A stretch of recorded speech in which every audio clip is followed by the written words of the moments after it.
Buenos días tengan todos, es un gusto verles. Algunos no los veo desde el año pasado, entonces pues gracias a Dios porque te permite iniciar este año buscando de Él, de su verdad. Nos da mucho gusto que estés aquí. Y bueno, el día de hoy vamos a compartir un mensaje que tiene que ver con hallar a Dios en realidad.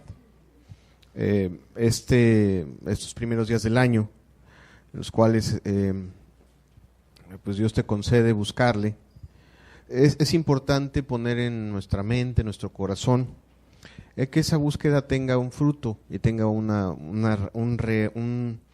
realmente encontrar a Dios. Te pongo un ejemplo natural de cosas que el hombre se propone cuando inicia el año. Tú ves a final de año a la gente que empieza a hacer sus propósitos de año nuevo y dice, bueno, me voy a poner a dieta, voy a ir al gimnasio, voy a hacer X o Y cosas, y empieza enero, llega a la mitad de febrero y se acabó la dieta y se acabó el gimnasio y quizás y otros muchos propósitos. Amado, eso no es diferente a la búsqueda de Dios. Hay mucha gente que se propone buscar a Dios y sin embargo no le halla en realidad, y Dios no quiere esto, Dios no quiere eso en nuestras vidas, Él quiere ser hallado por nosotros. Vamos a abrir un pasaje en la Biblia. Es un clamor de Dios, es una expresión de Dios hacia nosotros, hacia su pueblo y al que no es pueblo. Y ese clamor, el que está en el libro de Amós 5, versículo número 4, es un clamor que aparece por toda la Escritura en diferentes expresiones, de diferentes formas. La Escritura nos enseña que Dios nos busca, pero en este pasaje Él nos dice lo contrario. Dice, pero así dice Jehová a la casa de Israel: buscadme y viviréis. Amado, grábate esas palabras, deja el pasaje ahí, amada hermana o amado hermano que están proyectando. Bien haremos en grabarnos esas palabras. Fíjate, déjame platicarte un poco en qué contexto Dios dice esas palabras. Cuando aparecen en el Antiguo Testamento, normalmente Dios le habla a un pueblo, a un grupo de personas que cree estar cerca de Dios, pero que Dios los ve lejos de Él. O sea, no le está hablando a los filisteos, ni le está hablando a los amonitas o a los moabitas, sino le está hablando a un grupo de personas que forman parte de su pueblo. O sea, ese grupo que se reúne quizá sábado tras sábado, si tú los puedes ver en la Biblia, que asisten a una sinagoga, que tienen cerca de ellos ciertas cosas. Sin embargo, ese pueblo, según los ojos de Dios, no está vivo. Y por eso le dice así, como dice el pasaje, por eso dice, así dice Jehová a la casa de Israel: buscadme y viviréis. Amado, este pasaje nos aplica a nosotros. Nos aplica de muchas, en toda forma, en todo sentido, porque aunque estamos en los tiempos del Nuevo Testamento, en los tiempos en los que vino Cristo, en donde Cristo vino a buscarnos, también estamos en tiempos en donde la gente se confía, en donde la gente vive bajo las falsas esperanzas de los falsos evangelios, vive ante las falsas ideas. Es muy fácil, y quizá tú has escuchado, y lo hemos hablado desde este púlpito, que es muy fácil que el corazón del hombre se engañe, como estaba en ese entonces el pueblo de Israel. Muy cerquita, tú puedes vivir a una casa de donde se vende el agua o los refrescos, y te puedes estar muriendo de sed, porque no tienes con qué comprarlo, ¿no? Bueno, lo que es la expresión de la Escritura, o el clamor de la Escritura que aparece en los profetas y que aparece en el Nuevo Testamento, es algo similar. Dios ve que la gente, aunque aparentemente está cerca, realmente está lejos. o aunque aparentemente está buscando, no está encontrando. Hoy quiero hablarte de algunas situaciones por las cuales a veces la gente busca y no encuentra, y quiero que quede muy claro, Dios quiere que busquemos y que encontremos. ¿Cuántos dicen amén? Ok, un segundo pasaje para introducir esta enseñanza, Isaías 55, versículo número 6. Dice la Escritura: buscad a Jehová mientras pueda ser hallado, llamadle en tanto que está cercano. Amado, ese otro pasaje también tendríamos que guardarlo en nuestro corazón, entenderlo y ponerlo en práctica. Dios quiere ser buscado. ¿Qué te parece si hacemos una oración y le pedimos al Señor que Él nos hable con su palabra y que nos haga entender con claridad lo que quiere transmitirnos en esta mañana? Señor, gracias porque estamos aquí, porque nos permites alabarte. No hay nada más importante en esta mañana, Señor, que recibir, que conocer y recibir lo que tú tienes preparado para nosotros en conocimiento y en ministración de tu Espíritu Santo sobre nuestras vidas. Ayúdanos, Señor, abre nuestra mente, nuestro corazón, alúmbranos con la verdad de tu Escritura, Padre, para que podamos no solo buscarte, Señor, sino buscarte vivir, como dice el profeta Amós.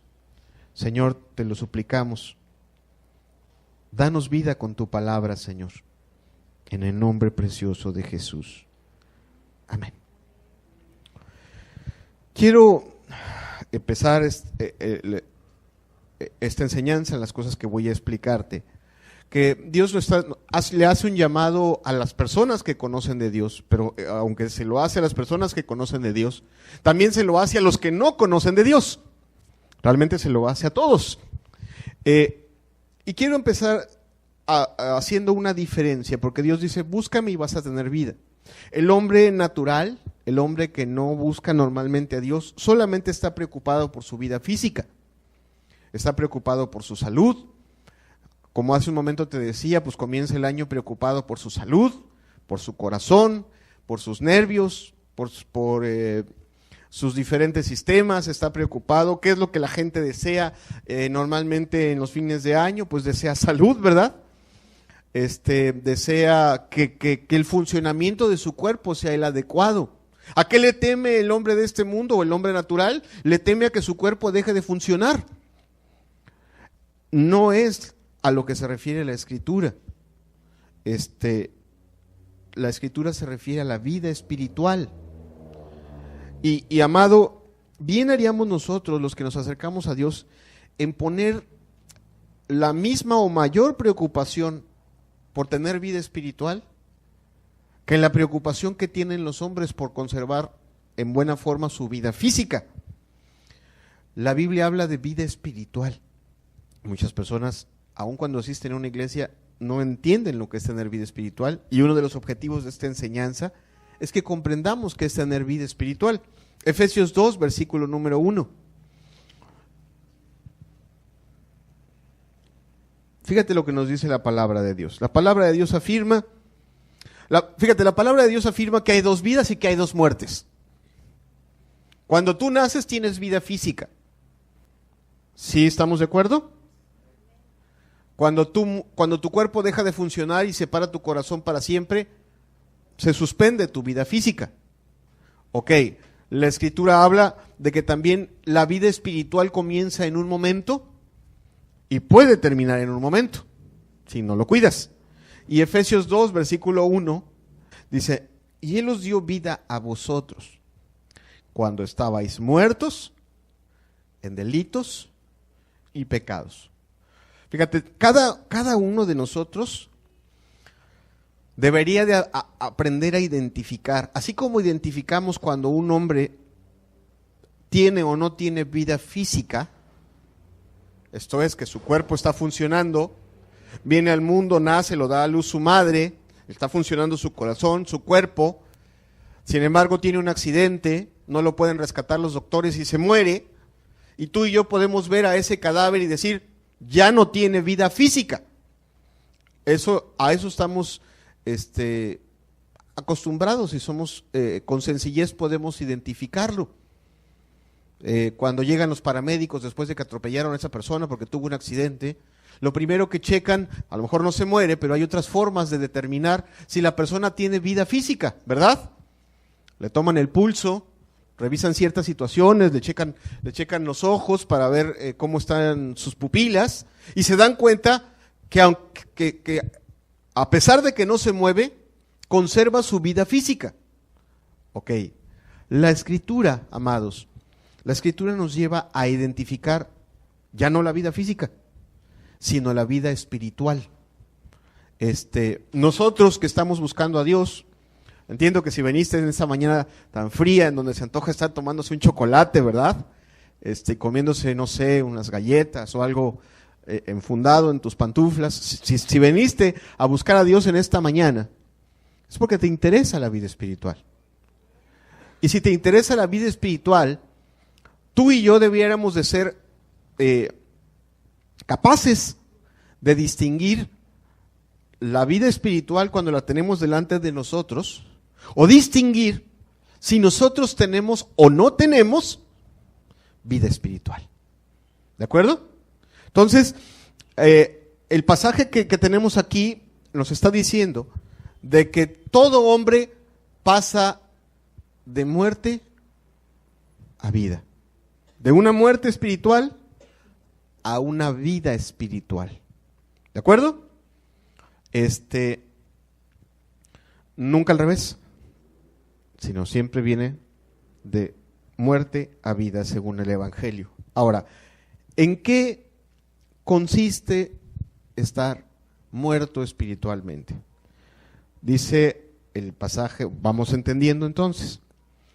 Vamos a entender primero en qué consiste estar muerto, para luego entender en qué consiste estar vivo. Dice Efesios 4, versículos 17 al 18. Esto pues digo y requiero en el Señor, que ya no andéis como los otros gentiles, que andan en la vanidad de su mente, teniendo el entendimiento entenebrecido, ajenos de la vida de Dios, por la ignorancia que en ellos hay, por la dureza de su corazón. Fíjate, este pasaje tiene la clave o varias de las claves para entender quién está muerto y quién está vivo. La mayoría de los hombres a los cuales el pasaje se refiere como gentiles, dice el pasaje que están ajenos de la vida que en Dios hay. ¿Estamos de acuerdo? En Dios está la vida, en Jesucristo está la vida. Y la Escritura afirma que muchas personas están ajenas o separadas de esa vida. Es como si hubiera un evento público al cual unos están cerca y dentro de ese evento público y otros están fuera y no pueden presenciar lo que se va a llevar a cabo en ese evento público. Unos están dentro y otros están fuera. Ok, la Escritura habla de una separación de esa vida, de una separación, hablemos claro, hablemos de una separación de Dios a causa del pecado, con las siguientes consecuencias. Y cuando hablo de estar muerto, repito el concepto. Dios está en los cielos y Dios está en todo lugar. ¿Cuántos dicen amén? Su Espíritu Santo puede estar en medio de nosotros. De hecho, está en medio de nosotros y cuando le cantamos está. Sin embargo, puede haber esa separación de Dios. Y ya no en la reunión, sino en mi propia vida. ¿A causa de qué? Del pecado. ¿Qué separó a Adán y a Eva de Dios? El pecado, su desobediencia. O sea, Dios estaba dentro del huerto del Edén y Adán y Eva fueron puestos fuera del huerto a causa del pecado, de la desobediencia. Ahora bien, es como si, bueno, la Escritura nos tiene un ejemplo del cual podremos aprender. pone el ejemplo de un árbol. Dios es el árbol y el ser humano es la rama. Sí, hemos oído ese ejemplo. Hay un canto muy hermoso que dice, Él es la vid y yo las ramas, ¿verdad? La rama tiene vida mientras está pegada al árbol, ¿de acuerdo? La rama produce frutos y está verde y está fuerte. Hay ramas de las cuales tú puedes colgarte, pisarlas y subirte a cosechar más arriba en el árbol porque la rama está fuerte. Hay ramas tan fuertes que viene un viento como los que luego vienen aquí de arriba de 100 kilómetros por hora, que pueden tirar árboles, pero si la rama y el árbol está fuerte, la rama no se cae. Hay ramas tan fuertes de las cuales puedes amarrar una hamaca y se suben 3 niños y le ponen ahí 120 kilos de peso y la rama permanece fuerte y sigue dando frutos. ¿Por qué? ¿Cuál es la razón? Porque está pegada a un buen árbol. ¿Sí? Porque el árbol le transmite vida. ¿De acuerdo? Entonces, aquí el problema en primer lugar es el pecado. El pecado es como si fuera un hacha que parte la rama y que le quita el suministro de vida. Le quita el suministro de vida y empiezan a venir consecuencias. O sea, todo pecado, y cuando me refiero al pecado me refiero cuando desobedeces a Dios. No me refiero a que comes carne carne roja en vigilia, ni me refiero a que rompiste tu dieta. Hay mucha gente que rompe su dieta y dice, ya pequé. O sea, no, eso no es pecado. Pecado es desobedecer a Dios. Pecado es mentir. Pecado es robar. Pecado es guardar rencores. Pecado es decir malas palabras. Si estamos en ese sentido, todos bien claros, ¿verdad? Creo que lo hemos escuchado. Ok, pero hay que entenderlo. ¿Qué hacha es la que rompe la rama del árbol? No cualquier hacha. ¿Sí? No cualquier hacha rompe el árbol. Solo un hacha que tiene filo de pecado rompe separa la rama del árbol. ¿Sí vamos comprendiendo hasta aquí? Bueno, es importante. Porque cuando el pecado está presente en la vida de una persona, viene lo que la Biblia le llama muerte. Se separa la rama y vienen las consecuencias. ¿Cuáles son? Bueno, una vida, una persona que está esclavizada al pecado. ¿Qué es estar esclavizado? Que el pecado esté continuamente en mi vida repitiéndose una y otra vez. Te pongo un ejemplo, una persona que pierde rápidamente los estribos, que se enoja rápidamente, que rápidamente se enciende y empieza a desquitarse, a insultar. ¿Por qué? Ahí hay un pecado dominando.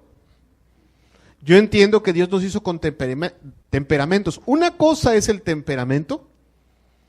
Por ejemplo, tú puedes ver el temperamento del apóstol Pedro, que era fuerte, que era arrojado. Sin embargo, Pedro, a pesar de tener un temperamento fuerte, no perdía los estribos y terminaba insultando o agrediendo a los demás. Solo tenían su temperamento fuerte que le llevaba a hacer ciertas cosas arrojadas. Hasta ahí llega el temperamento y el resto es la carne y el pecado. Una persona que no puede dejar de mentir, que no puede dejar de robar, que no puede perdonar, que no tiene el poder, la fuerza interior para cortar con ese pecado, sabe que está mal, pero no puede decir no, está esclavizada, está en muerte, no tiene la fuerza, porque la fuerza para vencer el pecado, ¿de quién proviene? De Dios. Una persona que continuamente sucumbe ante el poder del pecado, no está en vida, está en muerte. No te estoy diciendo con eso que un cristiano no pueda llegar a pecar, sí puede llegar a pecar. Sin embargo, el cristiano sabe lo que tiene que hacer, va, se limpia en Cristo Jesús y retoma sus fuerzas y sigue viviendo sin pecar. En el cristiano el pecado es la excepción y no la regla. Sin embargo, si el pecado se repite, bueno hermano, pues yo mire, nada más adultero 2 veces al año. Amado, estás bien esclavo al adulterio. Con que adulteraras una vez al año, una vez cada 2 años, estás esclavo al adulterio. Entonces, una vida esclavizada al pecado es una vida muerta, de acuerdo con la Escritura, que está lejos de Dios. ¿Qué más? Que no tiene esa conexión real, vuelvo al ejemplo de la rama. No tiene esa conexión real con el árbol. El árbol todos los días le está suministrando a la rama esa savia que mantiene verde las hojas, que mantiene verde el fruto, que mantiene el fruto creciendo y dándose continuamente. ¿Qué es lo que pasa cuando tú cortas la rama? Se empieza a secar. Se corta esa comunicación. ¿Has sentido que oras y que nadie te escucha? ¿Has sentido que oras y que no sabes si tus palabras llegan al cielo o no? Hay que revisar.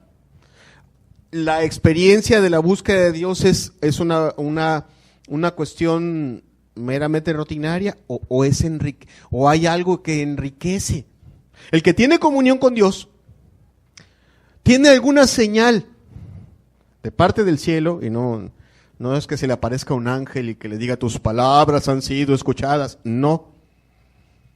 Sin embargo, el que tiene vida y que está conectado al árbol, cuando lo busca, bueno, de entrada le gusta buscar, ¿no?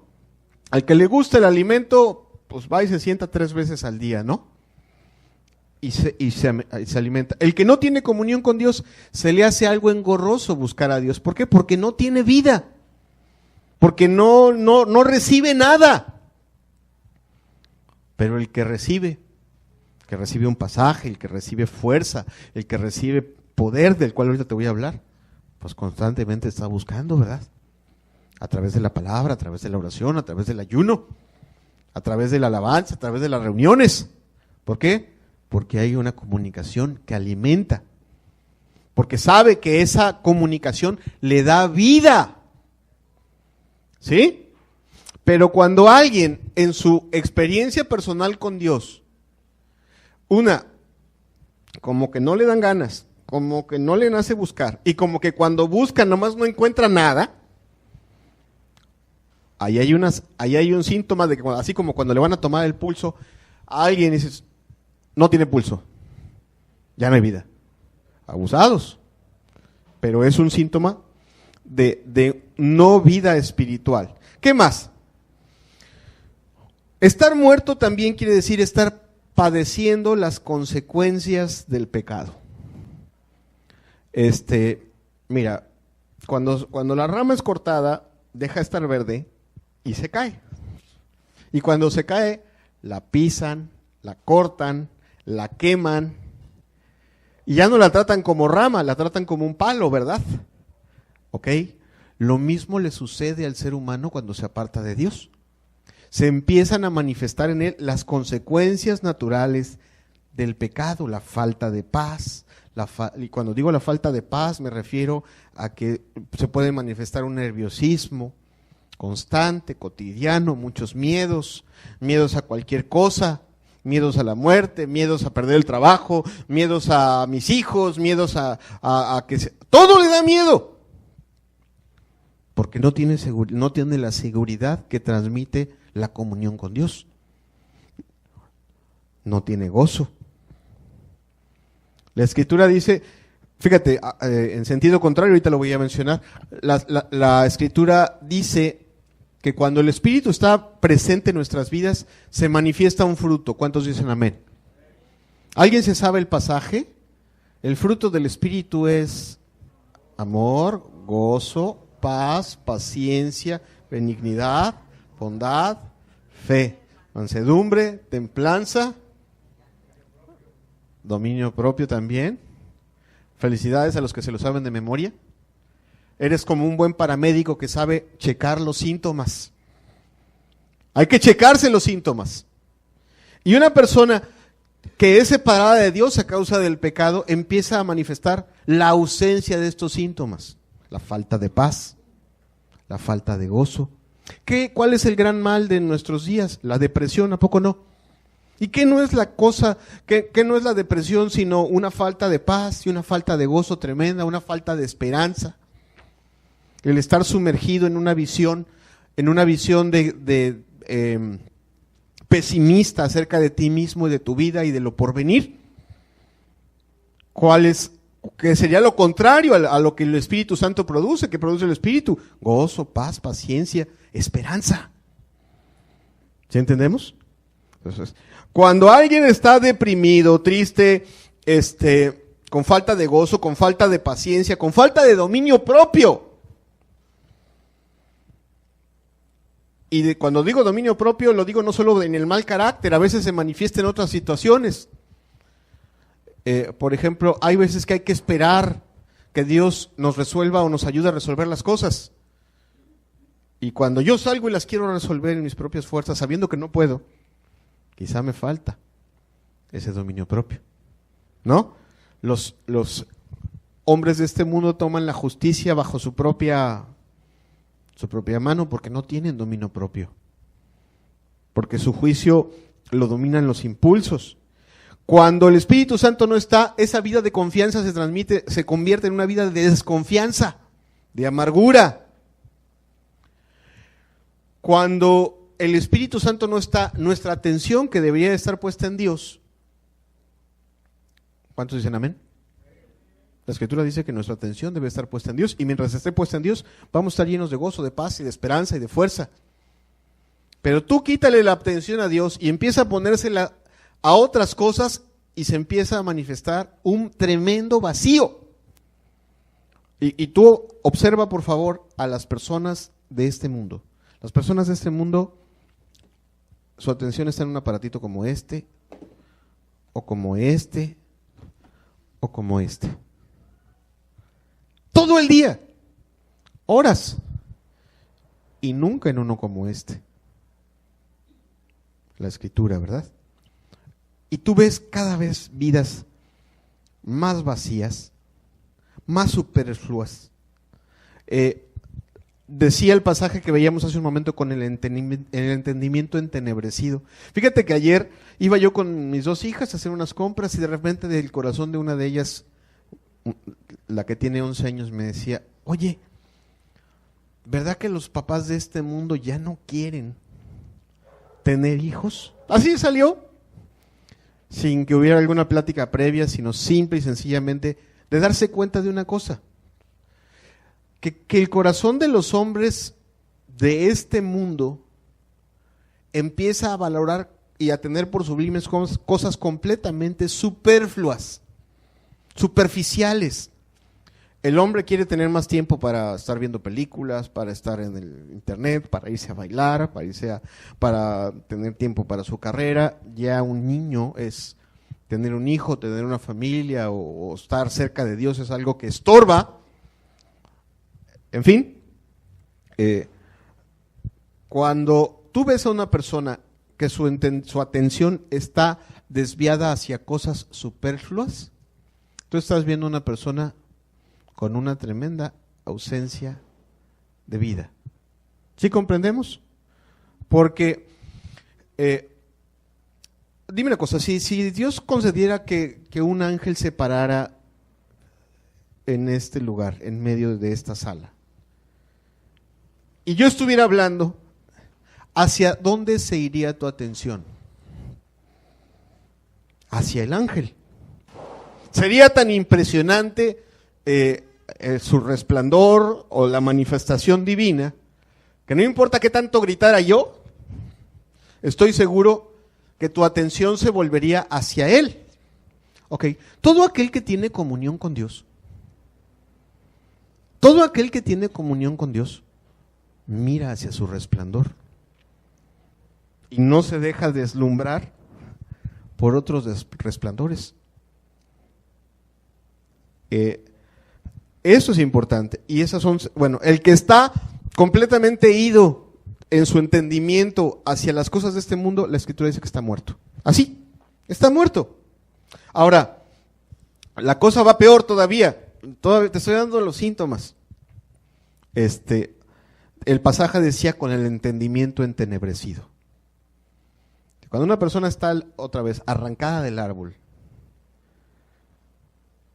se va también el buen juicio. Y entonces sucede lo que describen los profetas, que a los hombres a lo malo le llaman bueno y a lo bueno le llaman malo, ¿no? Ahora lo bueno es ser, es bailar, es tomar, es divertirse, es ser homosexual o lesbiana y tener hijos. Y tú ves a toda una comparsa de personas seguirles el juego y defenderlo. ¿Sí o no? ¿Verdad que sí? Eso enseña una ausencia absoluta de la influencia divina en el pensamiento del hombre. Muerto, absolutamente muerto. No que el hombre deje de ser inteligente, pero el hombre empieza a pensar en puras tinieblas. Como si se metiera en una especie de bruma, de la cual, a pesar de ser inteligente, no sabe ni cómo salir. Y eso es lo que sucede en la mente de una persona. No puede valorar que Dios le dio una familia, no puede valorar que Dios le dio un buen trabajo, no puede valorar que le dio, a lo mejor sus padres no fueron perfectos, pero no puede agradecer que no le dieron, que no lo dejaron sin comer. Un entendimiento entenebrecido, que no comprende ciertas cosas. Y por último, para hablar ya de empezar a hablar de cosas mejores, pero es importante entender, ¿a qué le llama Dios muerte? A todo esto que yo te decía le llama muerte. Vuelvo a mi ejemplo del árbol y la rama. Tarde o temprano, esa rama en primera se va a secar, ¿no? Y en segundo lugar, va a ser quemada. ¿La va a quemar el sol? ¿O la van a usar como leña? Pero va a ser quemada. ¿Sí o no? Bueno, lo mismo le sucede al hombre sin Dios. Tiene la sentencia de muerte asegurada. La perdición eterna sobre su vida, el conocimiento de saber que no solo en esta vida va a estar sin Dios, sino que también lo va a estar en la vida eterna. ¿De acuerdo? Puedo yo tener la sentencia de muerte asegurada y sin embargo estar con falsos consuelos de estar en vida. De eso se encargan los falsos evangelios. Por cierto, en próximas semanas tenemos en el corazón empezar a hablar un buen rato de los falsos profetas que le están haciendo mucho daño a la fe actual. Pero solamente te digo ahorita, hoy hay muchas personas que están en muerte, en esta muerte espiritual de la que te estoy hablando, y que en su mente hay el falso consuelo de decir, no, yo creo en Cristo, yo voy a la iglesia y Jesús me va a perdonar. Está entendiendo mal el asunto. Está entendiendo mal el asunto. Una rama seca que está tirada ahí fuera del árbol, ¿va a tener vida alguna vez? Entonces, si en esta vida está la manifestación clara de que no tiene vida en esta vida, ¿la podrá tener en la vida eterna? No. Si tiene vida eterna, entonces las manifestaciones de esa vida se tienen que dar en esta vida. Si está pegada al árbol aquí, lo estará en la eternidad. Si no está pegada al árbol aquí, tampoco lo estará en la eternidad. ¿Sí entendemos esa parte? Por eso decía el Señor, y ahora sí, si regreso al versículo original que decía, el Señor decía de manera sencilla a la casa de Israel, buscadme y viviréis. Porque ese pueblo era un pueblo que a lo mejor iba a la sinagoga todos los sábados, tenía Biblia, pero que en ellos había todas estas manifestaciones: esclavitud al pecado, una falta de comunión con Dios real, falta de manifestación de frutos del Espíritu. Tú puedes ver, por ejemplo, que al Señor Jesús se le acercan para decirle, Señor, ¿podemos divorciarnos de nuestra mujer, sí o no? ¿Qué te enseña eso?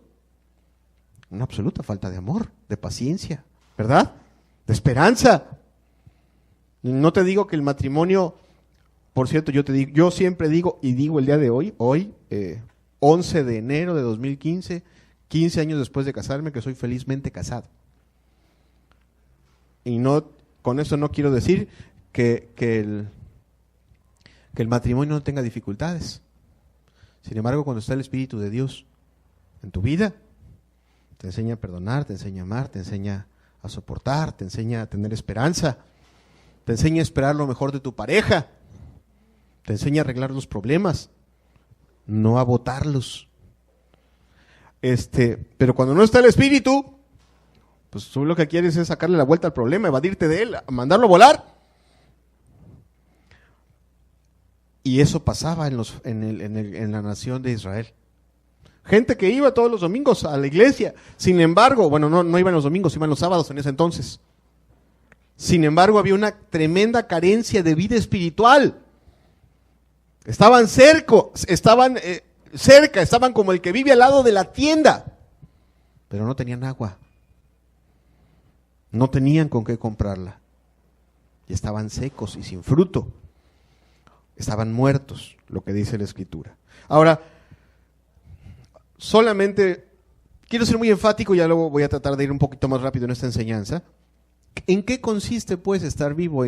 Ahora sí encontré en el sentido correcto. Romanos 8, versículos del 1 al 2.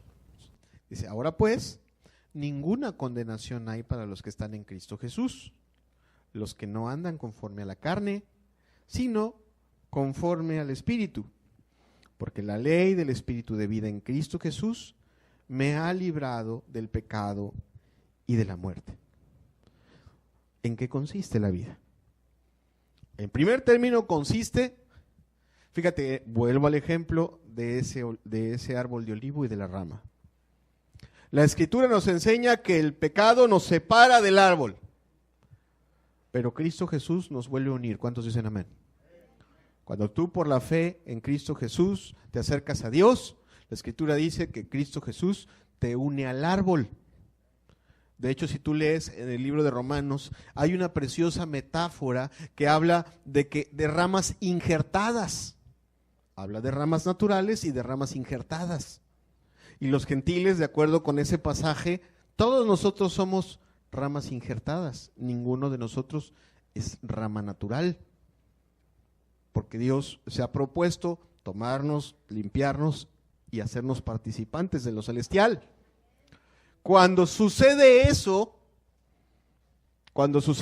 y en verdad Dios por medio de Jesucristo te hace estar cerca de Él, el suministro de la vida espiritual se empieza a manifestar. Y de acuerdo con este pasaje, el primer síntoma es tener un testimonio interno de estar cerca de Dios. El pasaje decía, ninguna condenación hay para los que están en Cristo Jesús. El testimonio interno de que yo estoy cerca de Él y Él está cerca de mí. Y que estoy, por esa cercanía, recibiendo los efectos y el suministro en la abundancia que Dios tiene para darme, porque Dios lo que Dios quiere hacer conmigo, quítatelo de la cabeza, no solamente es que en el día del juicio tú te vayas al cielo. Lo que Dios quiere hacer contigo y conmigo y con todos nosotros es una completa transformación a través de la comunión, para que esa rama seca, que no tenía frutos y que no tenía hojas, se transforme en una rama viva, fuerte, con frutos y con hojas. ¿Estás de acuerdo? Por lo tanto, hay una transformación del carácter, hay una transformación del temperamento, hay una transformación del dominio propio, hay una transformación de la forma de ver las cosas en esta vida. Pero empecemos por un punto. El primer punto es que la persona se sabe injertada a Dios.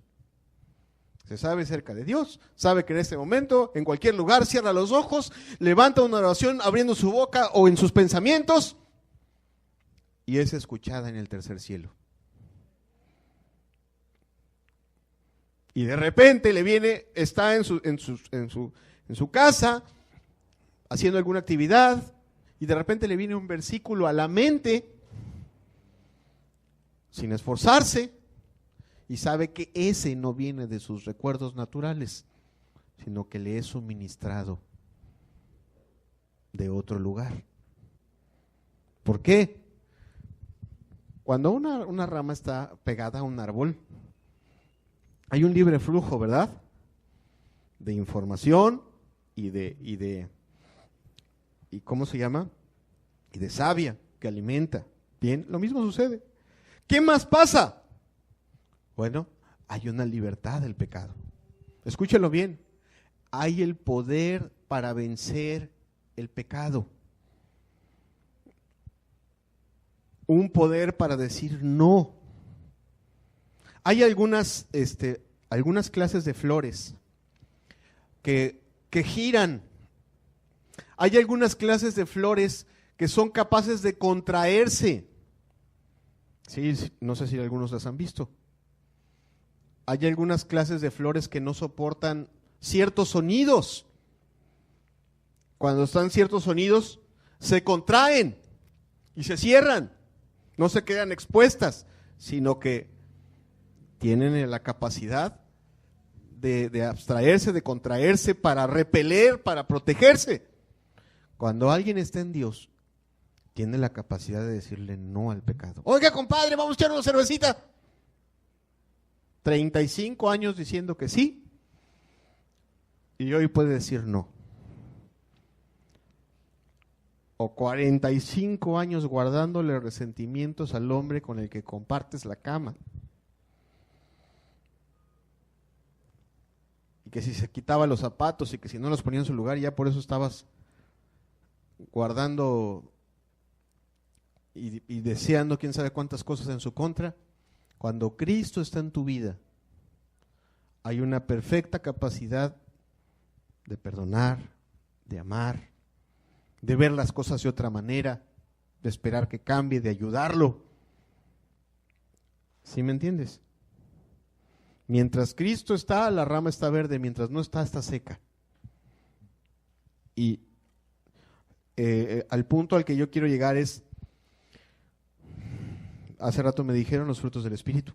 Hay un corazón limpio, no hay malicia. Mira, mientras no está Cristo, no ha llegado tu marido, dices, este hombre ya va a estar por allá haciendo de las suyas. Está Cristo. Y quizá hay otra forma de pensar. ¿Qué le pasó? Estará bien. Pero cuando Dios no está, tu cerebro puede ser un mar de, tu cerebro y tu alma puede ser un mar de malicias. Cuando Cristo está y está en abundancia, tu corazón está lleno de benignidad y de bondad. Lejos de estar con las mismas desconfianzas de toda la vida, hay una libertad para confiar o para ver las cosas de otra manera. A eso me refiero con tener vida. Cuando la Escritura dice que tenemos vida, se manifiesta esa paz. La Escritura habla de la paz que sobrepasa en todo entendimiento. El Señor Jesucristo cuando fue levantado al cielo, ¿qué dijo? Mi paz os dejo, mi paz os doy, y yo no la doy como la da este mundo. ¿Cómo la da este mundo? Pues sí te da paz. Por favor, vete a bailar y vas a estar 5 horas olvidándote de tus problemas. Y si tomaste mucho, más. Pero al otro día, en la mañana, van a regresar tus problemas. Cristo no la da así. La paz de Cristo permanece.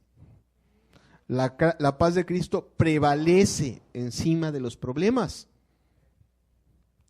El gozo de este mundo es temporal. Cuando alguien mete un gol, todos se gozan. El gozo de Cristo permanece en medio de las situaciones. Y el punto es el mismo. Mientras estoy pegado, tengo vida. Y la vida es suministrada sobre mí. Tengo gozo. Cuando tengo gozo, ¿estaré lleno de quejas y de chismes? Muéstrame una persona llena de quejas y de chismes y te voy a mostrar a alguien que no tiene vida. Porque el que tiene gozo, o sea, ¿tú alguna vez viste a Jesucristo quejarse de alguien? ¿Verdad que no? O chismear de alguien. Que dijera Juan, oye, mira, ¿sabes qué? Déjame decirte la última de Pedro. No. ¿Viste algún día a Jesucristo murmurar? No. Su corazón estaba lleno.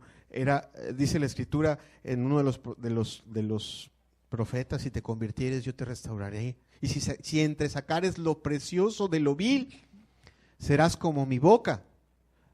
Si Dios está presente en tu vida, ¿qué crees que se empiece a manifestar? Lo bueno de Dios, el amor de Dios. Por ejemplo, tú ves a Jesucristo convivir con los fariseos y con las personas más pobres, con los enfermos, con los leprosos. Y tú ves a un Jesucristo esperar lo bueno de un leproso, ¿sí o no? Levantarlo, ayudarlo. El fariseo, no, ¿cómo te acercas a este sucio? ¿Por qué? Porque es un corazón sin vida, ¿verdad? El corazón de Dios espera lo bueno de lo malo. Espera lo bueno de lo sucio. El corazón de Dios espera que las cosas malas o las cosas torcidas se enderecen. ¿Cuántos dicen amén? A ver si me entiendes lo que te voy a decir. Pero Dios cree en los pecadores. Escúchalo bien. Tú a lo mejor podrás pensar que tu marido no se va a corregir nunca. Pero Dios ve a los pecadores y Él sí tiene esperanza de que los pecadores se vuelvan a Él. ¿Sí comprendes eso? O sea, el corazón de Dios tiene esa esencia. Siempre busca el bien y siempre espera el bien. Le duele ver que haya quien no responda. Sin embargo, siempre lo busca y siempre lo espera. Y quien está en Él tiene esa manifestación. Ese gozo, esa paz, esa esperanza, esa paciencia. ¿Sí comprendemos? Ahora sí comprendemos quién está vivo y quién está muerto. No nada más se trata de decir, pues yo no peco, ¿eh? Hay personas que dicen que no pecan y sin embargo no tienen nada de gozo, no tienen nada de paz, no tienen nada de esperanza, no tienen nada de benignidad. En lugar de estar vivos, a mí me parece que se transformaron en fariseos. Más bien, porque los fariseos tampoco pecaban, pero estaban llenos de malicia, de falta de paz, de falta de gozo. ¿Sí estamos comprendiendo hasta aquí? Entonces, ok. Ya para terminar, no te vayas a asustar, pero es el primer punto de esta enseñanza. Este primer punto, quiero decir que podemos saber mucha Biblia y podemos estar muertos. Podemos estar aparentemente muy cerca de Dios y podemos estar muertos. Por ejemplo, Jesús estaba hablando con los fariseos y ellos sabían mucha Biblia, asistían a muchas reuniones, tenían mucho conocimiento, tenían muchas buenas obras. Pero les dijo él lo siguiente, Juan 8:24, les dijo, por eso os dije que moriréis en vuestros pecados, porque si no creéis que yo soy, en vuestros pecados moriréis. Dime una cosa, ¿sabían Biblia o no sabían Biblia? ¿Se congregaban todos los sábados o no? ¿Hacían obras que parecen que a muchos de nosotros nos avergüenzan? Me refiero a hacer misericordia, ofrendar, ¿verdad que sí hacían?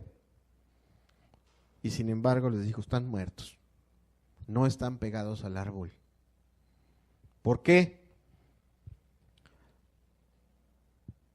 El pasaje nos da la clave, ¿verdad? ¿Quién es el que nos une al árbol? Jesucristo es el que nos une al árbol. Y ellos no estaban unidos al árbol y por lo tanto no tenían vida. Entonces, solo por que nos quede muy claro, el saber Biblia, o aún lo quiero decir más claro, el que estemos todos los domingos escuchando la palabra, no nos hace, o no en sí mismo no nos da vida. Nos ayuda, claro que nos ayuda.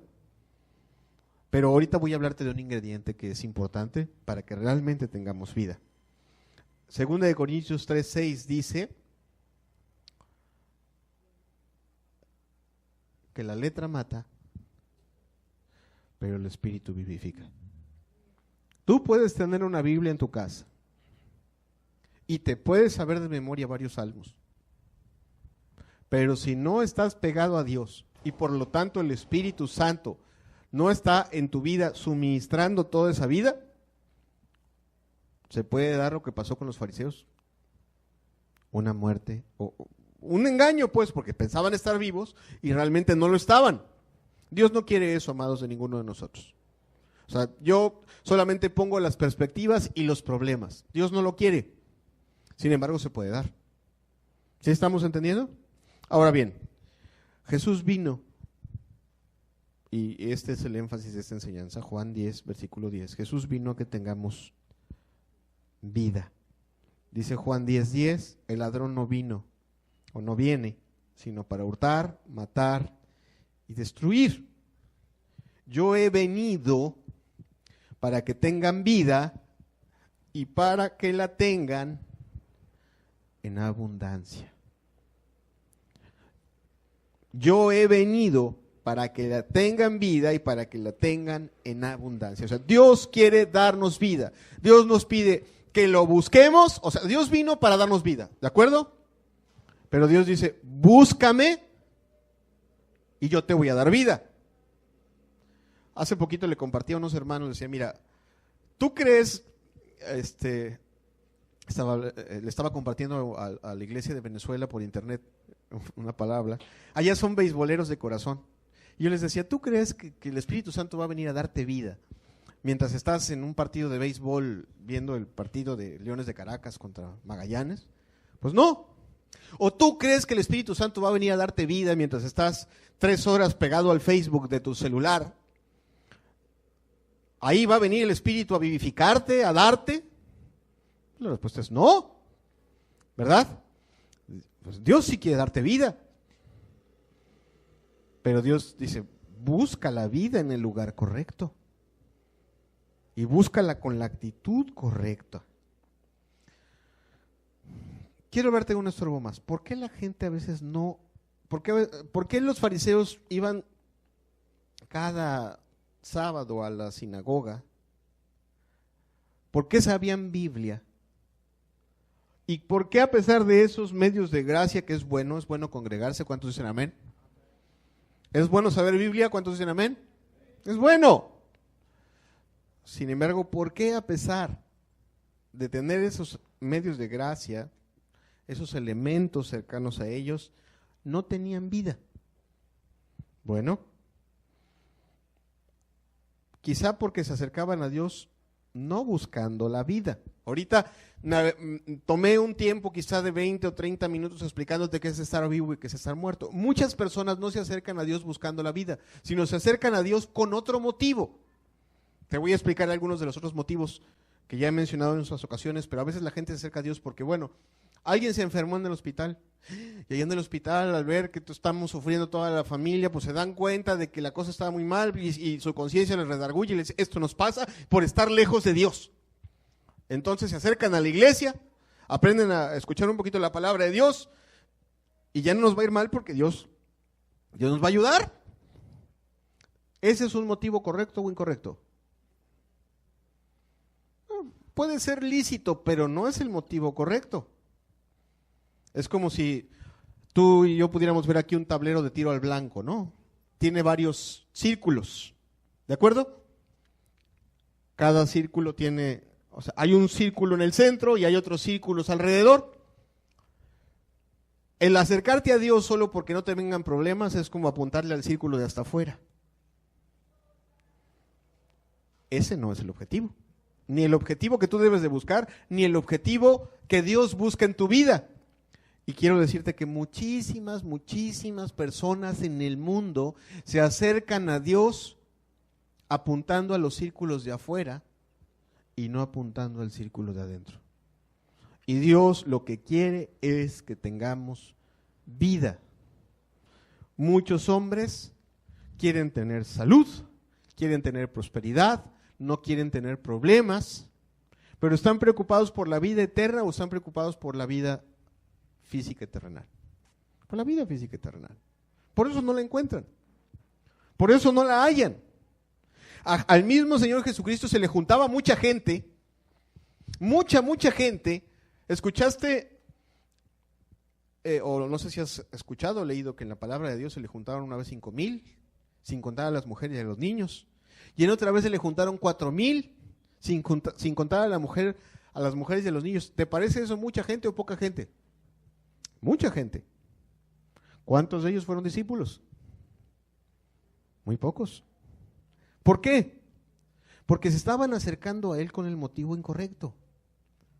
Mirando, no estaban, o sea, sí lo estaban buscando. Y tú ves al Señor Jesucristo y Él tenía compasión de ellos y quería hacerles el bien. ¿Tú crees que cuando miraba al Señor Jesucristo a esa multitud no los quería llevar al cielo a todos? Claro que sí. Un día los vio y le dijo a sus discípulos: tengo compasión de la gente porque son como ovejas que no tienen pastor. Sin embargo, Él sí los veía bien, pero ellos a Él no lo veían bien. Y cuando me digo no lo veían bien, te repito, sí lo estaban buscando, porque salían, se salían de las ciudades a buscarlo, pero no iban buscándolo, persiguiendo el objetivo de vida que Él estaba esperando en ellos. ¿Por qué lo buscaban? Porque tenían hambre, porque tenían enfermos, porque no tenían, porque se sentían oprimidos por Roma, porque sentían problemas aquí.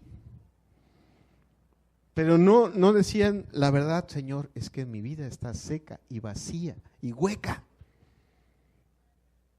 porque no tengo comunión contigo.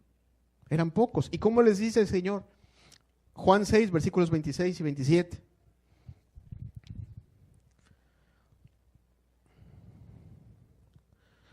Respondió Jesús y les dijo: de cierto os digo, que me buscáis, no porque habéis visto las señales, sino porque comisteis el pan y os saciasteis.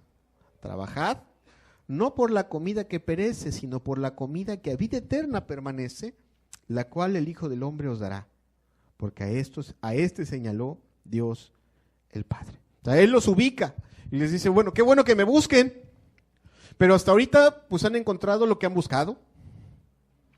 Venías por tu enfermo y tu enfermo sanó, ¿no?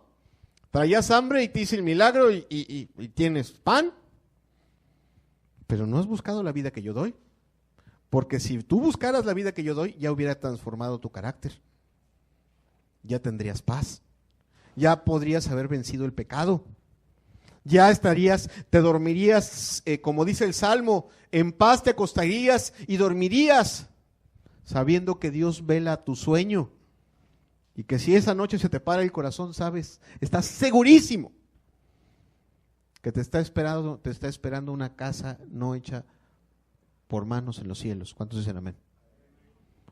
Segurísimo. Pero hoy en día hay muchos evangélicos que no tienen esa certeza. Lo digo con tristeza, porque todo el mundo evangélico debería de anunciar que Dios está vivo y que les transmite vidas. Sin embargo, no es así. Y no es así porque el hombre se conforma con tirarle a lo de afuera y no buscar el objetivo. No sé si me explico.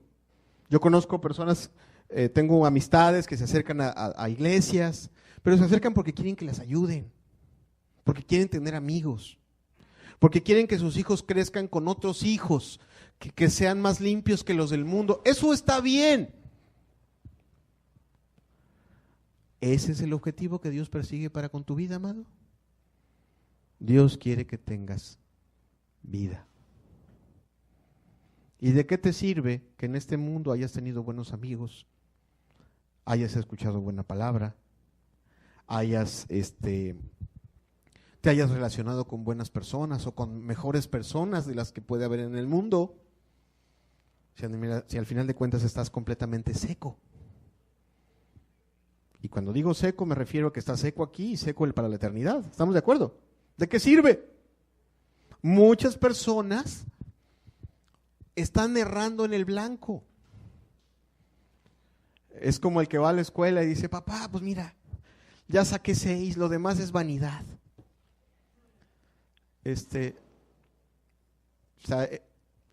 Perdón que lo diga, pero hay muchas personas que buscan a Dios con esa mentalidad mediocre y que se glorían en que una vez hace 25 años Dios los sanó.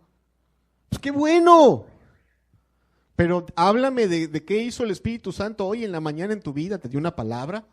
¿Traes amor? ¿Traes un cántico? ¿Traes algo para ministrarnos? ¿Traes ganas de ir a predicar el evangelio a otra ciudad? ¿Traes ese poder para vencer el pecado? ¿Traes ganas de darle una nueva oportunidad a tu marido? que no se ha convertido hasta el día de hoy. No, pues eso no. Pues ¿por qué? Porque estamos apuntando a lo de afuera y no estamos apuntando a la vida que Dios quiere darnos a cada uno. Amén. Eso pasa. Ahora, algunos de los estorbos, ya me falta menos, ¿no los he aburrido hasta aquí? ¿Estamos bien? Bien. Algunos de los estorbos o los tropiezos que obstaculizan que las personas hallen esa vida. La Escritura dice que el Espíritu siempre está dispuesto. ¿Cuántos dicen amén? ¿Qué quiere decir? Que el Espíritu siempre está con ganas de rescatar y de injertar y de incluir en Dios a todos aquellos que quieran ser incluidos en la vida. Eso es lo que quiere decir. Que el Espíritu siempre está dispuesto a dar más y más y más de Dios. La Escritura dice que a Dios nunca se le acaba. Cuando se dice de Jesucristo, se dice que de su plenitud tomamos todos y gracia sobre gracia. Cuando un servidor con algún hermano le pusimos un nombre a esta congregación, o un nuevo nombre a esta congregación, pensábamos en ese versículo, que Dios siempre tiene más y más y más que dar. Y nunca se le acaba, siempre está dispuesto a hacerlo. Y si Dios siempre está dispuesto a hacerlo, y si Dios siempre está dispuesto a dar, ¿por qué la gente está tan seca? ¿Por qué la gente no tiene poder? ¿Por qué la gente no puede vencer el pecado? ¿Por qué la gente está metida en amarguras? El problema no está en Dios. Y yo te testifico que hoy el Espíritu Santo me llenó de gozo esta mañana. No es que Dios esté nada más suministrando el Espíritu allá en Afganistán. No, hoy en la mañana me suministró el Espíritu mi porción del día de hoy para venir a darte, a amarte, a predicar el Evangelio. El Espíritu está cerca. El Espíritu estuvo con nosotros mientras adorábamos en la mañana. Entonces no es ese el problema. El problema está en los tropiezos que las personas se permiten tener para que el Espíritu no les sea suministrado y no les dé vida. Ahí está realmente el problema. Y voy a ocupar un pasaje que el Señor Jesucristo pone. El Señor lo ilustra de la siguiente manera: hace una cena y manda invitar a todos. ¿Estamos todos invitados a la cena del Señor? ¿Cuántos dicen amén? Estás invitado, amado. A lo mejor a ti te trajo mamá fuerzas o te trajo tu esposa fuerzas y sabes que te ponen caras y te quedas a ver el fútbol. Entonces vienes a la iglesia. Pero a pesar de eso, Dios quiere que participes de esa cena y de ese alimento. Y en ese pasaje en el que el Señor Jesucristo está ilustrando los tropiezos, la gente empieza a manifestar cuáles son sus obstáculos o estorbos. Lucas 14, versículos del 17 al 40.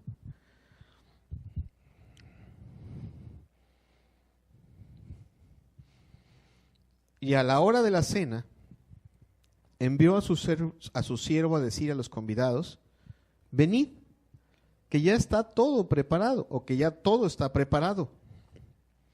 Y todos a una comenzaron a excusarse. Ahí van los pretextos. El primero dijo: he comprado una hacienda y necesito ir a verla, te ruego que me excuses. ¿Cuál es la excusa? Las posesiones materiales. Mucha gente está tan preocupada de cuidar sus cuestiones materiales que nunca tiene tiempo para sentarse a ser ministrada por el Espíritu, a escuchar al Espíritu, a buscar él mismo el Espíritu. Esa es una. Y me refiero tanto para asistir a una reunión cristiana, pero no solo eso me refiero que dedicamos demasiado tiempo a buscar cosas que no nos vamos a llevar el día que Dios nos llame a cuentas. Y nunca nos sentamos a decir, bueno, voy a invertir tiempo en llenar mi corazón de tesoros espirituales que me van a servir por toda la eternidad. Platícame cuánto tiempo inviertes en hacerte tesoros en la tierra. ¿Cuántas horas? 8, 9, 10. ¿Cuántas te gustan? 11. ¿Cuánto tiempo dedicas a meditar la palabra de Dios? ¿Cuánto tiempo dedicas a buscar el reino de los cielos? Ahí tienes tú el primer pretexto. Tengo muchas cosas que cuidar.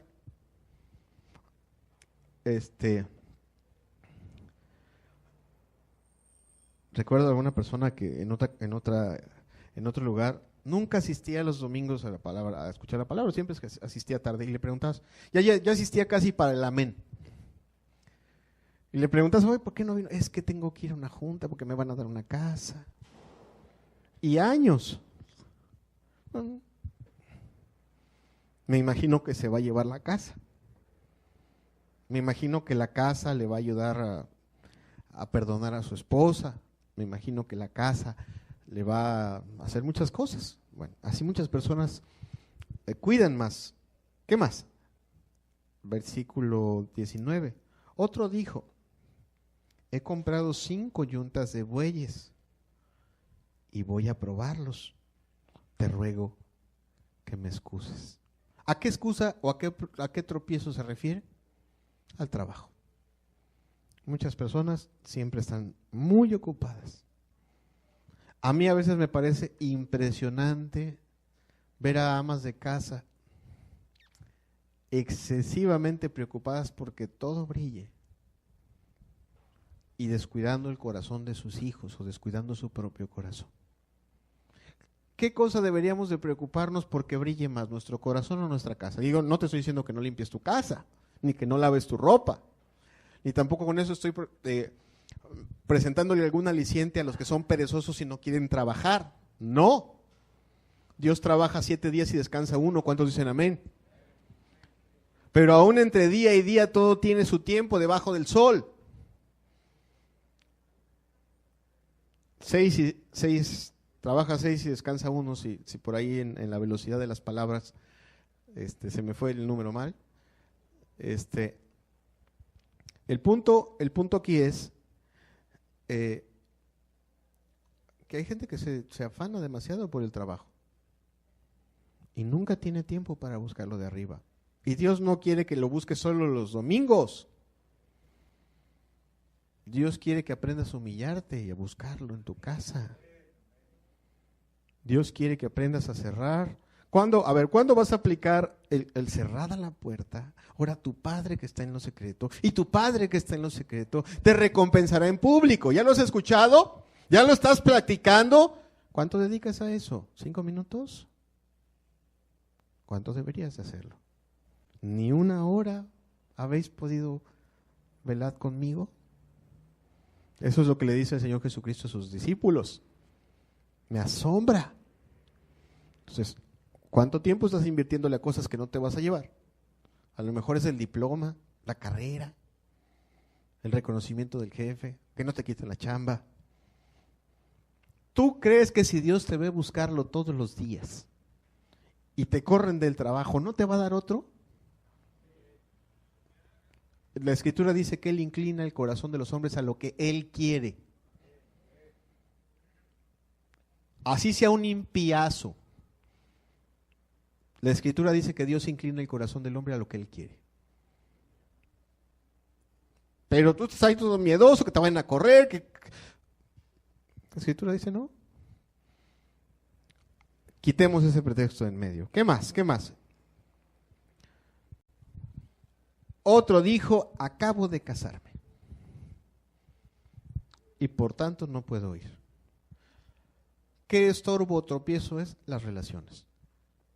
Y no solo las relaciones amorosas. Bueno, yo sé que hay muchos que no quieren ser cristianos porque piensan que el novio que tienen es el único novio que van a tener en la vida, es la única persona que les va a amar, que nadie les va a amar tanto como les ama él. Es el único que les ha comprado un osito y por lo tanto hay que conservar ese osito y hay que darle largas a Cristo Jesús. No tienen el valor para terminar una relación pecaminosa o para formalizar, como debe de ser, algo que Dios quiere que se haga correctamente. La cosa es que demasiado tiempo para una relación que puede ser mi padre, puede ser mi hijo, puede ser mi nieto, puede ser mi hermano, cualquier relación. ¿Qué dirá mi padre? ¿Qué dirá mi hermano? ¿Qué dirá mi nieto? ¿Qué dirá mi hijo? ¿O me consume mucho tiempo mi padre, mi novia, el que sea, mi compadre? Pero la cosa es que el motivo por el cual la persona no se llena de vida en Cristo Jesús o no busca la vida es que necesita la aprobación de ese ser humano que también se va a morir. Que quizá va a perder su vida física, pero seguramente no tiene vida espiritual. Porque si la tuviera, ¿no me estaría llevando a buscar a Cristo Jesús? ¿Cuántos dicen amén? Y escúchame bien, quitémonos de la mente los errores falsos que pone el diablo. Dios va a tomar en cuenta cuánto cuidé yo a mi nieto o cuánto cuidé yo a mis hijos. Jesucristo dijo, el que ama más padre, madre, hijo, hija, esposo, esposa, más que a mí, ¿qué dice? No es digno de mí. Entonces quítese ese error de la cabeza. De todo corazón se lo digo, y busque a Dios en primer lugar. Y todo tiene su tiempo. No le estoy diciendo que deje a su esposo, que deje a su esposa, o que deje de ayudar a sus nietos, pero todo tiene un tiempo y todo tiene un orden. Y lo principal es hallar vida en Cristo Jesús. ¿Amén? Bien. 2 cosas más y termino la enseñanza. Son breves. Aunque acabo de decir hace un momento que Dios siempre está dispuesto a dar. ¿Cuántos dicen amén a eso? O que Dios siempre tiene que dar. A lo mejor, en mi caso, o sea, ya hablando de manera individual, aplicándomelo en mi vida, Dios decide que yo ya no voy a poder buscar. Y eso lo sostengo con el pasaje de Isaías que cité al principio de la enseñanza. Isaías 55, versículo número 6. Isaías 55, 6 dice, buscad a Jehová mientras puede ser hallado. Llamadle en tanto está cercano. Hay otros pasajes que dicen que no contenderá mi espíritu con el hombre para siempre. O sea, hoy Dios te está tendiendo la mano. Hoy Dios creo que nos está hablando a todos. Hoy Dios siento la libertad de Él y nos está hablando, y estoy seguro que está hablando tu mente y está hablando tu corazón. Hoy está dispuesto. Sin embargo, el hombre es tan confiado, y discúlpame la palabra, a veces discúlpame que use el término coloquial, tan conchudo, que piensa que Dios lo va a esperar toda la vida. Que piensa que Dios le va a dar todas las oportunidades como si se las mereciera. ¿Quién está vivo y quién está muerto? Dios está vivo. Y nosotros necesitamos vida. ¿Cuántos dicen amén?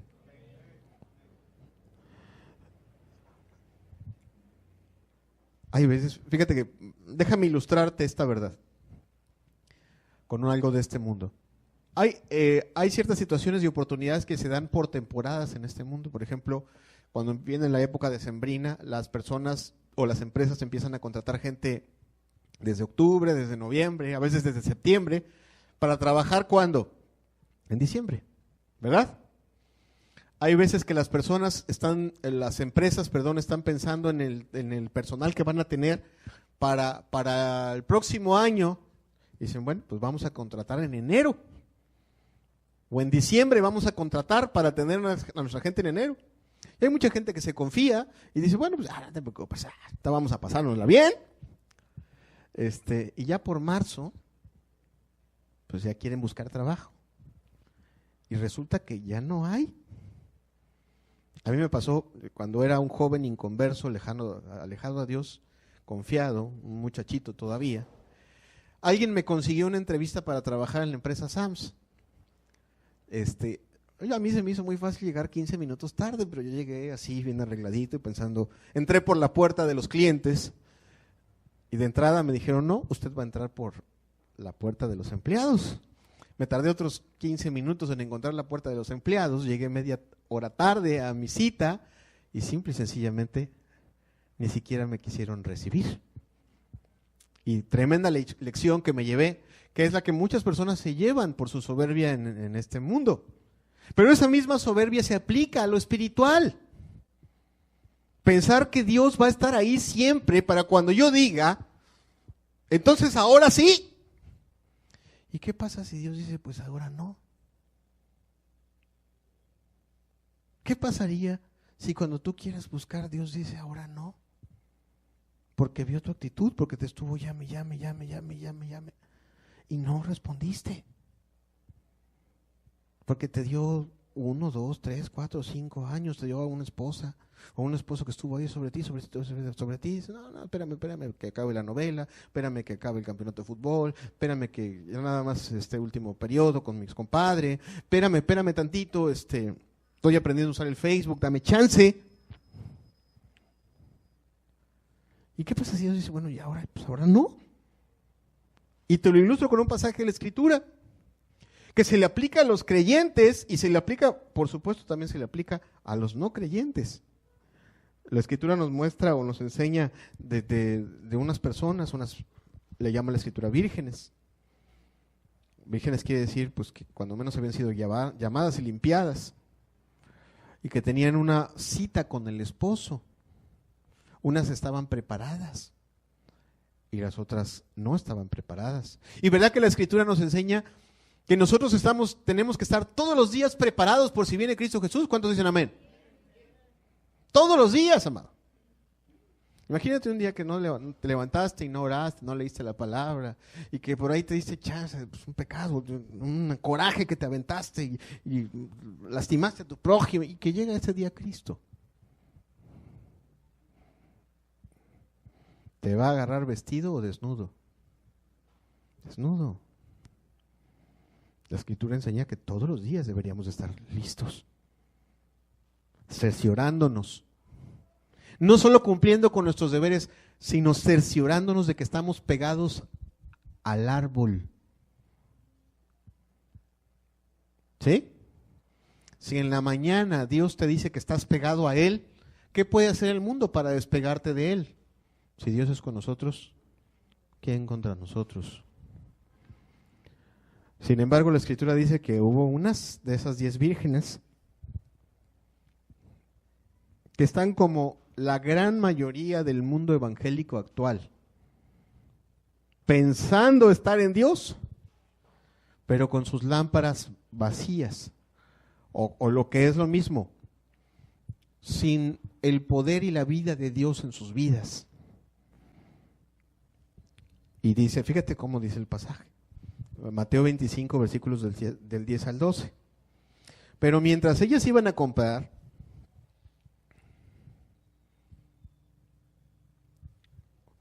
vino el esposo, y las que estaban preparadas entraron con él a las bodas y se cerró la puerta.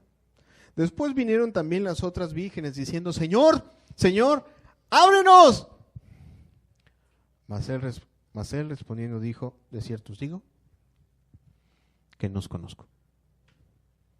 Ahora la parábola o el ejemplo que pone el Señor Jesucristo dice, pues se supone que las 10 eran vírgenes. Se supone que las 10 estaban vestidas o estaban preparándose para el esposo, y resulta que el esposo le dice, pues yo no sé, ¿a quién le llamas esposo? Yo no te conozco. Amado, esa verdad debería hacer temblar nuestros corazones. Lo digo con amor, lo digo con respeto. Tú deberías de temblar de que Dios te diga el día que te llame, no te conozco, aun cuando seas cristiano. Deberíamos de buscar todos los días conocerle y que nos diga a través de su Espíritu y de tu palabra y de su palabra, te conozco. Tú eres mi Hijo amado en quien tengo complacencia. Pero el que no tiene ese testimonio en la tierra, tampoco lo tendrá en los cielos o en el día que Dios nos llame. Ok, termino esta enseñanza diciendo lo siguiente. Comencé la enseñanza diciendo que Dios dice, búscame y viviréis. Búscame y yo te daré vida. Y no lo va a hacer Paul Washer, no lo va a hacer ninguno de los teleevangelistas famosos o por internet, o alguno mexicano de prestigio y reputación. La Escritura dice cómo tenemos que buscar, o cómo Dios quiere ser buscado. ¿Dónde lo vamos a hallar? En nuestro cuarto, cerrada la puerta, doblando nuestras rodillas, abriendo este precioso libro de rodillas, invocando la presencia de su Espíritu, suplicando ser iluminados, ser fortalecidos, o en primer término ser perdonados, ser limpiados, ser transformados, ser ayudados. Que nadie te engañe diciendo, no hombre, escucha esta enseñanza y Dios te va a cambiar. Dios no te va a cambiar si no lo buscas directamente a Él. Dios no te va a transformar si tú no lo buscas directamente a Él. Deja de estar buscando ciberevangelistas, deja de estar buscando por todos lados y vete a la fuente, vete a la raíz y humilla tu corazón delante de Dios todos los días. Aprende a buscar a Dios todos los días. Hermano, ¿cómo empiezo? ¿Me tomas un consejo? No abras tu boca ni abras tu Biblia. Dobla tus rodillas. Dobla tus rodillas y quédate en silencio un rato. Y dile a Dios de manera sencilla, ayúdame. Después de que hayas hecho eso, abre tu Biblia y suplica su ayuda. Suplica dirección, suplica alimento. Y no lo hagas en los tradicionales 5 minutos en los que te puedes quedar dormido. Te sugiero que te levantes temprano, de ser posible de madrugada. Que Él vea que lo más importante del día es Él. No es tu cita del Seguro Social a la que te vas a ir a formar a las 4 de la mañana. Si la cita del seguro es a las 4, preséntatele al Señor a las 3. Pero que Él vea que Él es lo más importante. Cuando Él ve que Él es lo más importante y el objetivo, que no estás apuntando a las orillas, sino que estás apuntando al centro, entonces Él dice, heme aquí. Él dice, heme aquí, y Él empieza a suministrar vida de acuerdo a mi necesidad. Si mi necesidad es el perdón de mis pecados, me empieza a ayudar. Si mi necesidad es vencer el pecado, me empieza a fortalecer. Si mi necesidad es que se limpie mi conciencia de obras muertas, la empieza a limpiar. Me empieza a ayudar a ver a Jesucristo. Me empieza a ayudar a ver lo que sea que Él sabe que yo necesito. Si mi necesidad es de tener más fe, más fuerza, más poder, Él se empezará a suministrar. Cuando Él vea que estoy más interesado en hallarle a Él que en actualizar mi estado en el Facebook o en el noticiero o en la telenovela o en el diario deportivo, Él suministrará con libertad. Porque así lo dice el libro de Jeremías, Jeremías 29, versículos del 12 al 13. Dice, entonces me invocaréis y vendréis y oraréis a mí. ¿Y qué dice? Y yo os oiré y me buscaréis y me hallaréis. Aquí es lo precioso, amado. No te estoy diciendo que los cristianos tienen que orar 1 hora. Los cristianos tienen que encontrar a Dios. Tienen que buscar a Dios y tienen que encontrar a Dios. Es muy diferente, ¿verdad? El deber del cristiano no es orar una hora, el deber del cristiano es buscar a Dios todos los días y encontrarlo. Ese es su deber. Y entonces el pasaje dice, y me buscaréis y me hallaréis, porque me buscaréis de todo vuestro corazón. Cuando tú te metes a ese cuarto con todo el tiempo del mundo, sin compromiso, celular apagado, computadora apagada, televisión apagada, familia separada, y consciente de que tú necesitas vida y que esa vida está en Cristo Jesús, y te humillas, porque es necesario humillarse. Hay cuidado de aquel que diga, pues acá estoy, Señor, dame vida. Ajá, quédate sentado 12 horas. Pero al que se humilla rapidito, a ese Dios atiende, a ese Dios bendice, alimenta, fortalece y sobre todo le suministra la vida. ¿Amén? Entonces, que todo lo que hemos hablado lo resumo rápidamente en lo siguiente. El objetivo es tener vida, amado. Me da gusto verte hoy. Quiero verte el próximo domingo y me va a dar más gusto que vengas el próximo domingo. Pero que vengas apuntando bien. Que vengas como un arquero. Que no se conforma con un 6, sino que desea pegarle al centro. Pablo decía, prosigo al blanco. ¿No dice así la Escritura? Y había conseguido Pablo muchas cosas. Había conseguido un montón de cosas. O sea, no lo he hallado todavía. Prosigo al blanco. Apuntando hacia lo principal. Quiero que Dios me dé vida. A eso vengo. Quiero que Dios me resucite, que me dé aquí en esta tierra, que se manifieste su vida en mi vida. Se manifieste su perdón de pecados, su limpieza, su poder, su gracia, su paz, su gozo. Y no voy a descansar hasta que lo encuentre. Que si también me enfermo, pues también le pediré que me ayude en mi enfermedad. Que si me corrieron del trabajo, también buscaré que me ayude a encontrar un trabajo. Pero ese no es el objetivo. Que si tengo hijos y que estoy preocupado por qué va a pasar con ellos, también le pediré que me ayude. Pero el objetivo es Cristo Jesús. Buscarlo, hallarlo y que me suministre la vida que yo necesito. Ese es el objetivo. Debo de estar consciente si de verdad quiero hallar ese objetivo. Yo tengo que quitar mis propios tropiezos. Identifícalos. Son tus posesiones, es tu trabajo, es tu familia. ¿Quién de tu familia es? ¿Lo vas a amar más que a Dios? Demuéstraselo a Dios.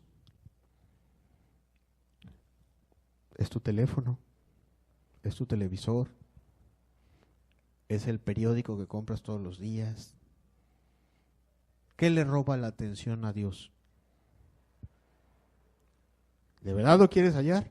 No lo vas a hallar hasta que quites las piedras de tropiezo.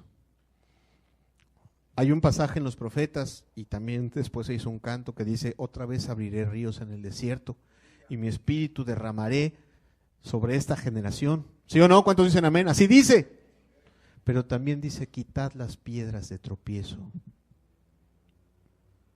No va a fluir el río si tú no quitas las piedras de tropiezo. Quítelas. Sea valiente y quítelas. Y entonces el río va a fluir sobre su vida. Y va a derramar Dios la bendición que Él quiere derramar. Amós 5, versículo 4, y con ese termino. Pero así dice Jehová a la casa de Israel: buscadme y viviréis. Cerremos los ojos un momento. Hagamos una oración. Padre,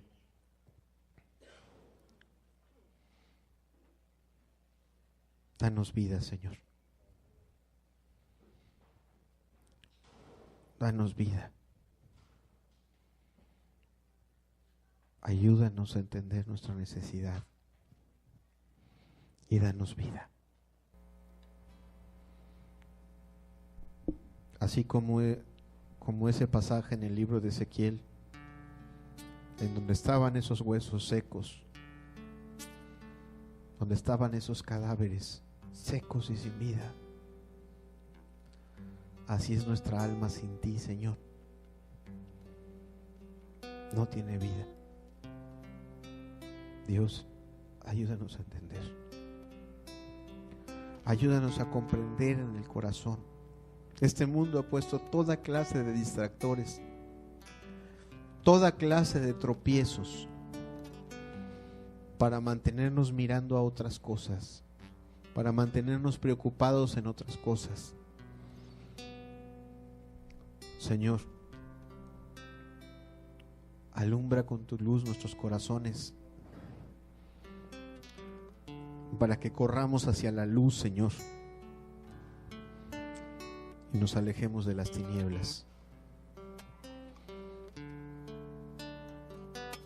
Padre, la Escritura dice: levántate tú que duermes y te alumbrará Cristo.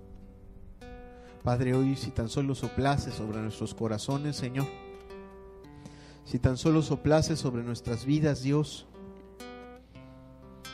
y nos levantases para mirar que lo más importante que necesitamos es la influencia de tu Espíritu en nuestro interior, Señor. La verdad de tu palabra, la vida que solamente proviene de ti, Señor. Si tú te levantases con poder sobre nuestras vidas y nos hicieras virar, porque vamos sobre una dirección, la dirección que nos ha enseñado este mundo, la cual aprendimos de nuestros padres, Señor, a correr tras el trabajo, tras el dinero, tras las relaciones o tras los distractores, Señor. Pero ven, levántate tú y haz algo especial en nuestros corazones. Haz algo especial en nuestras vidas para que ya no sea así, sino para que podamos mirar hacia ti y buscarte con el corazón adecuado, con la humillación, con la intensidad, con la atención que tú mereces, pero sobre todas las cosas, hallarte, Señor, hallarte a ti. Derrámate sobre nuestras vidas, Señor.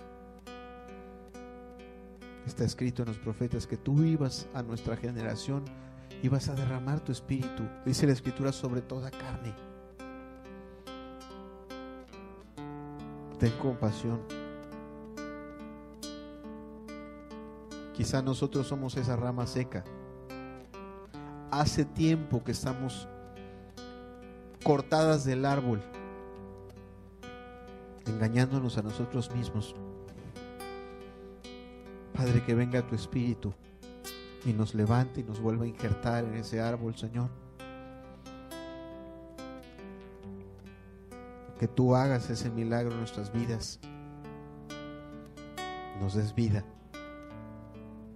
en el nombre de Jesús, Señor. Amado, dile a Dios: levántame con este canto. No sé si lo tenemos en la pantalla. Si lo tenemos, levántate. Cantémosle a Dios este canto juntos. O quédate en tu lugar y ora como tú quieras, pero invoca la ayuda del Espíritu en esta reunión. Invoquémoslo juntos cantando este canto. Visítanos, Señor, y danos vida. Es lo que necesitamos, Dios.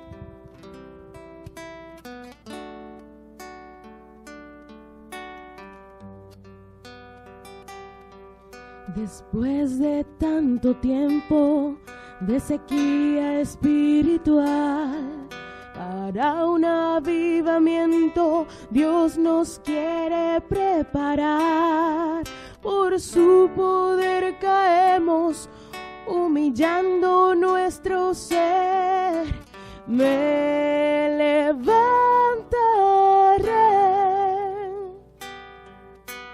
me levantaré, en ayuno y oración le buscaré, me levantaré, de su espíritu los dones obtendré, me levantaré, con valor la salvación predicaré, ante el avivamiento mayor de la historia, la juventud proclama, me levantaré, ante el avivamiento mayor de la historia, la iglesia proclama, me levantaré, ante el avivamiento mayor de la historia, la iglesia proclama, me levantaré. Padre, ayúdanos a salir en pos de ti, Señor. Y no a salir de nuestra casa, sino a salir de nuestra cama y a presentarnos de ti todos los días, a buscar que nos suministres vida, Señor, a través de Cristo Jesús. Padre, mucho te necesitamos y mucho necesitamos ser enseñados en esta palabra que nos has hablado el día de hoy. Enséñanos a buscar para vivir, Señor.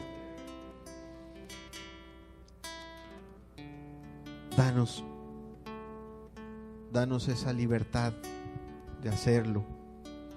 Libertad de nuestros tropiezos, libertad de nuestras ideas, aún libertad de todos los estorbos que el mundo nos pone, Señor. Que podamos ir todos los días a buscar tu salvación, tu perdón, tu gracia, tu poder, tu gozo, tu ayuda, según sea nuestra necesidad, Señor.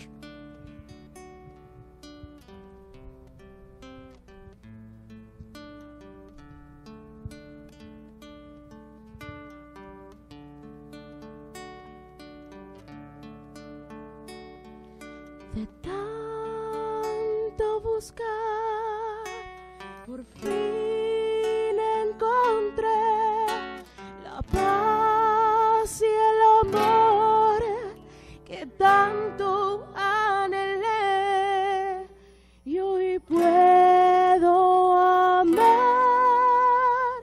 y confiar en ti. De tanto buscar, por fin encontré el motivo real para poder vivir, y tu amor invade mi ser como un fuego abrasador.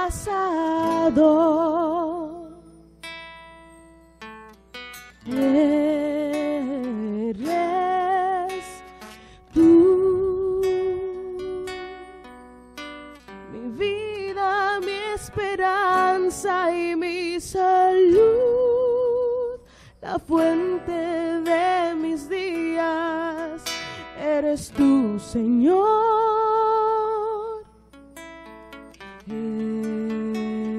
Eres tú, mi vida, mi esperanza y mi salud, eso y mucho más eres para mí, Jesús. Mis angustias y temores, ansiedades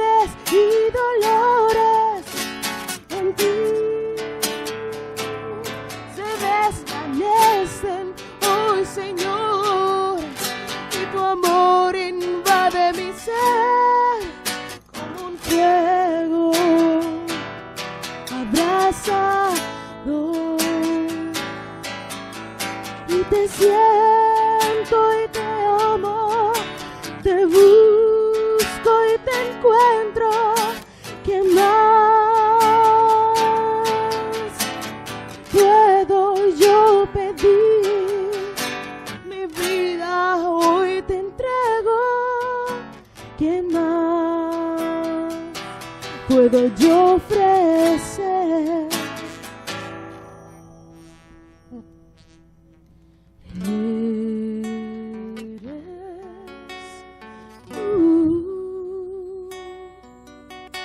Mi vida, mi esperanza y mi salud. Eso y mucho más eres para mí, Jesús. Eso y mucho más eres para mí, Jesús.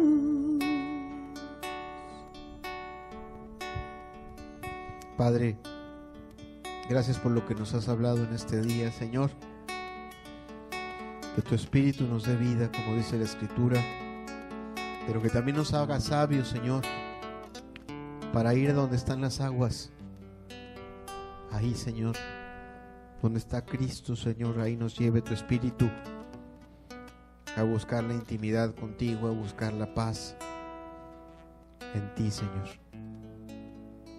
Bendito sea tu nombre. Haz que prevalezca tu verdad en todos los que le hemos escuchado en esta mañana, Señor. Que permanezca y que te dé frutos, Señor. En el nombre de Jesús. Amén.